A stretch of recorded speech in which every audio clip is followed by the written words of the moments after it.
வணக்கம் மக்களே, எல்லாரும் எப்படி இருக்கிறீங்க? நல்லா இருக்கிறீங்களா? நேற்று நடந்த சட்டமன்ற கூட்டத்தொடரில் முதல்வர் பதிலுரையில் முதல்வர் விஜய் அவர்கள் பேசினதும் அதுக்கு எதிர்க்கட்சித் தலைவர் உதயநிதி ஸ்டாலின் அவர்கள் கூறிய பதிலும் தான் இன்னைக்கு தமிழகத்தில் ஒரு பெரிய பேசு பொருளாக இருந்துட்டு இருக்கு. தேவையில்லாததெல்லாம் பேசாதீங்க நாங்கள் சொல்லிகிட்டே இருக்கோம், உங்களுக்கு புரிய மாட்டேங்குது. சரி, உங்கள் பாணியிலேயே நாங்கள் ஒரு எக்ஸாம்பிளோட சொல்கிறோம் அப்படின்னு சொல்லி அந்த குட்டி கதையை சொன்ன மாதிரி தான் நான் புரிஞ்சுக்கிட்டேன். பட் ஸ்டில் அந்த குட்டி கதையை சொல்லி முடிச்சதுக்கப்புறம் இதை மாதிரி தேவையில்லாத சம்மந்தம் இல்லாத நக்கல் நையாண்டியோட கூடிய குட்டி கதைகளை எங்களாலும் சொல்ல முடியும். அதனால் இந்த மாதிரி நக்கல் நையாண்டியாக தேவையில்லாமல் பேசுகிறத விட்டுட்டு தேவையான விஷயங்களை, ஆக்கப்பூர்வமான விஷயங்களை பேசலாம் அப்படின்னு தான் அவர் சொன்னார்.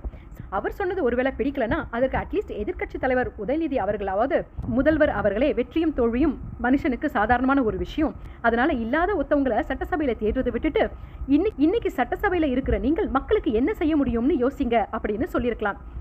அப்பாவை காணும்னு அவர் சொன்னதுக்கு கணவனை காணும்னு மனைவி செங்கல்பட்டு நீதிமன்றத்தில் கொடுத்திருக்க வழக்கு தமிழகத்துக்கே தெரியும்னு சொல்லிட்டாரு. கிட்டத்தட்ட 55-60 வருடங்களாக திமுகவும் அதிமுகவும் மட்டுமே சென்று வந்த சட்டசபைக்குள் என்னென்ன கதைகள் அரங்கேறிருக்குன்னு எல்லாருக்குமே தெரியும்னு நினைக்கிறேன். அப்பெல்லாம் சட்டமன்றத்தோட மரபு மாண்பும் எங்கே போச்சுன்னு தெரியல. அதுக்காக இன்னைக்கு சட்டமன்றத்தில் என்ன வேணாலும் நடக்கலான்னு நான் சொல்ல வரல.